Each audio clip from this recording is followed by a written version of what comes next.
আজকে বাজারে গিয়েছিল, এবার বাজারে এসে গেছে। তার মধ্যে এবার উনি ঘাটতে বসে গেছেন, ওনাকে সেই জন্য সরিয়ে নেওয়া হলো। না সরালে আবার সরিয়ে নেওয়া হয়েছে বলে রাগ দেখাচ্ছে। যাক, এবার কী বাজার এলো দেখি। এদিকে এসছে করলা, শসা, পেয়ারা, কুমড়ো, আর এই প্যাকেটে কি আছে, ঢ্যাঁড়স, আর এই প্যাকেটে আছে টমেটো, পাতিলেবু আর ধনে পাতা। আর এখানে আছে মুদি সদাই, কিছু শেষ হয়ে গেছিলো, আনা হয়েছে। ডাল, তারপরে সুগার আছে যেহেতু, সুগার ফ্রি ট্যাবলেট, আটা ও টুকটাক জিনিস আরও কিছু আনা হয়েছে। যাক, আনা হয়েছে, এবার সব ঢেলে গুছিয়ে টুচিয়ে নিলাম। নিয়ে এবার এটা হচ্ছে জোয়ানটাকে আমি কৌটোতে ঢেলে নিলাম। নিয়ে এবার প্যাকেটগুলো আমরা সাধারণত এরকম ঢেলে নিয়ে হাফ থাকলে তখন আমরা কি করি, গার্ডার লাগিয়ে রেখে দিই। কিন্তু এবার গার্ডার না লাগিয়ে ভাবলাম একটা উপায় বার করি, এইভাবে যদি রাখা যায় দেখলাম জিনিসটা ভালো থাকবে। কেননা গার্ডার লাগিয়ে রাখলে অনেক সময় কি হয়, অনেক সময় ভালো করে না লাগানো হলে হাওয়া ঢুকে নরম হয়ে যায় যে কোনো জিনিস। বিস্কুটও অনেক সময় এইভাবে রাখলে কিছুতেই নরম হবে না, প্যাকেটটা ভালোভাবে এইভাবে করে নিলাম। নিলে এটা এইভাবেই থাকবে, কোনো অসুবিধা হবে না।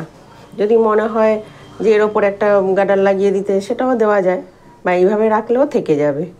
খুব সুন্দর প্যাকেট হয়ে গেল। আর এমনি মুখটা মুড়িয়ে রাখলে কি অতটা সহজে হয় না। ঠিক আছে, গুছিয়ে রেখে এবার চলে গেলাম রান্নাঘরে। এদিকে ভাত বসিয়েছি, আর এখানে হচ্ছে লোটে মাছের বড়া ভাজা হচ্ছে। আর এখানে করা হয়েছে ভাত, উচ্ছে আলু সেদ্ধ, এটাকে মাখা হবে। আর এখানে এই যে বড়াগুলো ভাজা হয়ে গেছে, আর ডাল হয়ে গেছে। আজকে আর বেশি রান্না করিনি, আজকে একটু বেরোতে হবে, তার জন্য। আর এই ছেলের টিফিন বাটি সব গুছানো আছে, ওকে ভরে দেবো। টিফিন বাটি করে এইবার চলে গেলাম ঘরে। এবার বিছানার চাদর আমরা তো সাধারণত এমনি পাতি, আর যেহেতু বাচ্চা আছে তার জন্য প্লাস্টিক পাততে হয়েছে। প্লাস্টিকের চাদরটা পেতে নিয়ে চাদর সরে যায়।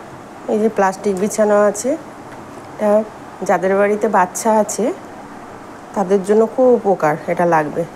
কারণ প্লাস্টিক পাতা থাকলে বেশিরভাগ এই চাদর কি হয়, সরে যায়, মানে চাদর সরে যায়, থাকে না। তার জন্য এই চাদরের 4টে কোণায় যদি এইভাবে গিঁট দিয়ে নেওয়া যায়, এইভাবে গিঁট দিয়ে এইবার এইভাবে গুজে দিতে হবে।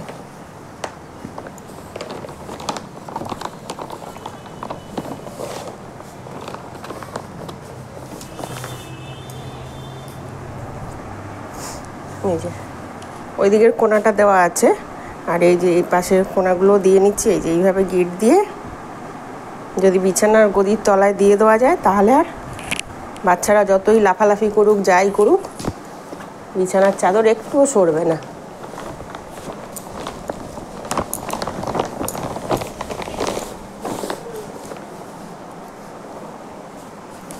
যেমন চাদর সেরমই থেকে যাবে।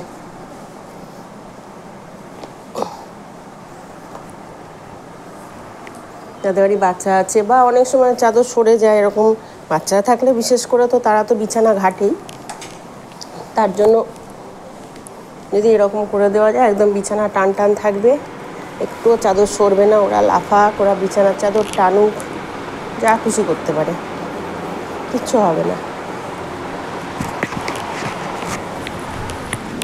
আর প্লাস্টিক দেওয়া থাকলে বেশিরভাগ তো চাদর সরে যায়, এদিক ওদিক সরে যায়। এই দেখুন, এবার চাদর টানলেও আসবে না।